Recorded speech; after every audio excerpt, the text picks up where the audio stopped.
Ukraine की राजधानी Kyiv को रूस अब लगातार घेर रहा है और हमले तेज कर दिए हैं। कुछ हम आपको तस्वीरें दिखा रहे हैं, इनसे आपको अंदाजा लग जाएगा कि किस तरीके से उसे घेरा जा रहा है आसपास के सैटेलाइट इलाकों को। तो कीव के पास बोरोजाका इलाका है जहां पर तबाही और धमाके की तस्वीरें सामने आई हैं। धमाके में कई इमारतों को नुकसान पहुंचा।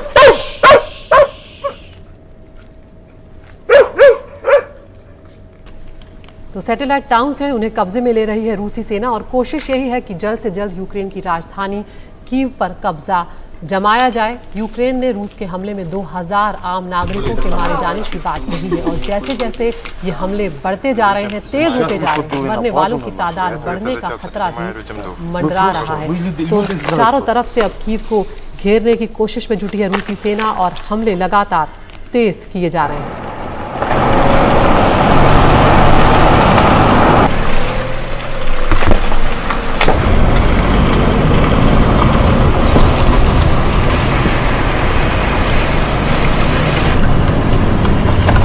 कीव के पास बोरोजाका इलाके की तस्वीरें आप देख रहे हैं और तबाही के मंजर आप देख रहे हैं। धमाके होने के बाद की तस्वीरें भी आपके सामने हैं और धमाके के वक्त की तस्वीरें भी आप लोग देख रहे हैं इसमें, जिससे कि अंदाज़ा लगाया जा सकता है कि किस तरह से अब रूसी सेना जो है वो बहुत तेज़ी बरत रही है अब हमलों को लेकर। और खार्किव पर जिस तरह से एक तरह से कब्जा जमा लिया गया है, खैरसन जो है उस पर कब्जा कर लिया गया है, ये बात यूक्रेन ने भी मानी है। और इसके बाद अब रूसी सेना की कोशिश यही है कि जल्द से जल्द कीव पर कब्जा जमाया जाए, क्योंकि उसकी योजना कीव पर पहले कब्जा जमाने की थी, लेकिन क्योंकि आम लोग जो हैं वो भी बीच में आए, उन लोगों के चलते भी देरी हुई और उसके चलते रूस को भी खासा आर्थिक नुकसान उठाना पड़ रहा है।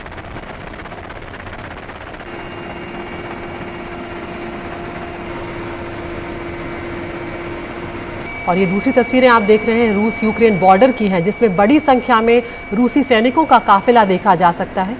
काफिले में टैंकर, बख्तरबंद गाड़ियों को भी देखा जा सकता है और खुद रूसी सेना के हेलीकॉप्टर से ये तस्वीरें ली गई हैं।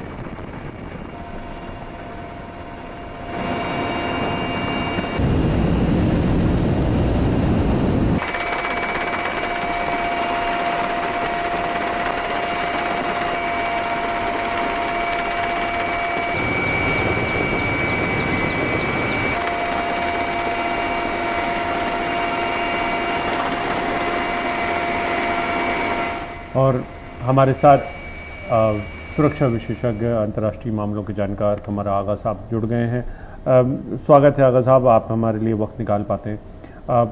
एक जो बड़ी बात है वो ये कि कुछ ताज़ा तस्वीरें आई हैं और उससे पता चल रहा है कि कीव अब बहुत दूर या जद से बाहर नहीं है, बहुत जल्द कब्जे में होगा रूस के। जी, कब्जा करना आसान काम है। रशियन आर्मी बहुत स्ट्रांग है, उनके पास जो सिस्टम्स हैं और जो फैसिलिटीज हैं, एयर और फिर उसके अलावा ग्राउंड फोर्सेस, नेवल, सब उन्हीं में लगा। हमने पहले भी देखा है बहुत से मुल्कों में अमेरिकन ने अफगानिस्तान पे कब्जा कर लिया, फिर बाद में इंसर्जेंसी शुरू हो जाती है, वो बड़ा मुश्किल होता है। रूस की सेना यूक्रेनियन सेना को तो हरा सकती है, मगर आम जनता जब लड़ने पे तैयार हो जाता है और ये मिलिटेंट ग्रुप्स जो होते हैं इनसे जीतना बड़ा मुश्किल होता है। गोरिल्ला वारफेयर में 20 साल से भी ज्यादा अफगानिस्तान में जंग चली, इराक में भी बहुत साल तक चली और हम बाद में अमेरिका को विड्रॉ वहां से निकलना पड़ा बगैर अपने हितों को पूरे करे हुए। जो ऑब्जेक्टिव थे वो नहीं पूरा कर पाए। मैं समझता हूं कि फिर उसके बाद अब यूक्रेन में रशियन जा रहे हैं, एक बार अफगानिस्तान में जा चुके हैं, वहां भी यही हशर हुआ था। तो ये इससे कब्जा कर लेना, नेशनलिज्म जो है इतनी बढ़ गई है इस वक्त कीव में, लड़की लड़का सब बंदूक के लिए खड़े हुए हैं इनके स्वागत के लिए, बहुत मुश्किल होगी। मैं समझता हूँ युद्ध विराम होना चाहिए और बातचीत का दौर, हालांकि एक राउंड बातचीत और हो गई है, 2 राउंड बातचीत हो चुकी है, आगे बढ़नी चाहिए, बातचीत का स्तर बढ़ना चाहिए और उसी से मसले हल हो सकते हैं, बातचीत से और कोई नहीं। जंग से अगर कोई ऑब्जेक्टिव मैंने तो देखा नहीं अभी तक हम लोग की रिसेंट हिस्ट्री में किसी भी मुल्क ने अपने ऑब्जेक्टिव को पूरा किया हो। रशिया के साथ भी वही होगा और फिर रशिया वहां पे एक बार फंस गया तो फिर निकलना बड़ा मुश्किल होता है। दूसरी ताकतें जो उसके खिलाफ हैं वो निकलने नहीं देती। आर्म सप्लाईज जारी रहेगी, पैसा भी आता रहेगा, और फिर एक रशिया एक बड़ी पावर है, एक अच्छा डेवलपमेंट हो रहा था, इकोनॉमिक डेवलपमेंट भी उसका बड़ा अच्छा था, वो सब पे असर पड़ेगा। और वही नहीं बल्कि हम लोग के ऊपर भी असर पड़ रहा है। तेल की कीमतें लगातार बढ़ रही हैं, रशियन ऑयल मार्केट में आना बंद हो जाएगा। तो और आगा साहब, यहाँ पर अभी जिस तबाही की तस्वीरें हम देख रहे हैं, ये अभी ज्यादातर कीव तक ही आप मान लीजिए कि पहुंचे, अगर पूर्वी इलाके ज्यादा प्रभावित है, अभी पश्चिम तक पहुंचे नहीं, और अभी रूस ने अपनी पूरी सेना का इस्तेमाल भी नहीं किया है। ऐसे में आगे आने वाले दिन और भारी पड़ सकते हैं, क्योंकि डेस्परेशन बहुत ज्यादा है, भय रूस के अंदर जैसे जैसे दिन बढ़ते जा रहे हैं।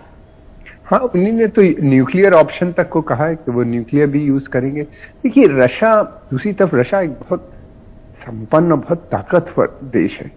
वो कभी अपने को अलाउ नहीं करेगा कि उसको कंटेन कर लिया जाए सैंक्शंस के थ्रू या किसी और माध्यम से। जो जिस तरह के सैंक्शन उसको लगाया गया है, जिस तरीके से उसको अंतर्राष्ट्रीय समुदाय से आइसोलेट करने की बात की जा रही है, मैं नहीं समझता कि वो करेगा। वो किसी हद तक जाएगा। उन्हीं ने कह भी दिया है कि वो न्यूक्लियर ऑप्शन को नहीं, भी उनका है उनके पास, और उन्होंने ऑलरेडी न्यूक्लियर पावर्ड और न्यूक्लियर लेस्ड जो उनकी पनडुब्बियां हैं उनको डिफरेंट सीज में छोड़ दिया है, और वो जाएंगे। मैं ये नहीं कह रहा हूं कि वो पेरिस, लंदन या कहीं अटैक करेंगे, लेकिन ये कि वो डिमॉन्स्ट्रेट अपनी पावर को जरूर करेंगे, चाहे सी के अंदर करें या कहीं भी करें, अगर उनके ऊपर वो देखते हैं कि उससे नहीं होगा। तो ऐसे हालात में बेहतर सभी के लिए, यूक्रेन के लिए भी और सारे देशों के लिए है कि बातचीत की जाए।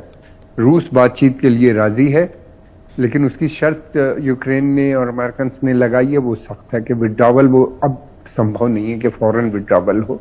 हाँ, युद्ध विराम एक ऑप्शन है, और अगर ये इस तरह पड़े रहे और चलते रहे तो कितनी बर्बादी हो रही है, बेगुनाह लोग मर रहे हैं, हमारे बच्चे भी वहां फंसे हुए हैं, उनकी भी एक जान को खतरा बना हुआ है।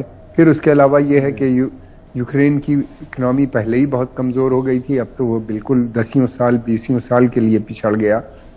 तो एक ही तरीका है, सारे बैठे, यूनाइटेड नेशन, इंटरनेशनल ऑर्गेनाइजेशंस जितनी हैं, जिन्हीं ने प्रतिबंध लगाने की बात की है रूस के ऊपर, वो इस तरह की जल्दबाजी न करें, बल्कि बातचीत पे ध्यान दें और बातचीत करें। रूस एक बड़ी ताकत है।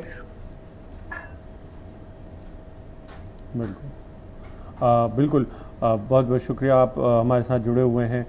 वक्त एक ब्रेक का है इस वक्त।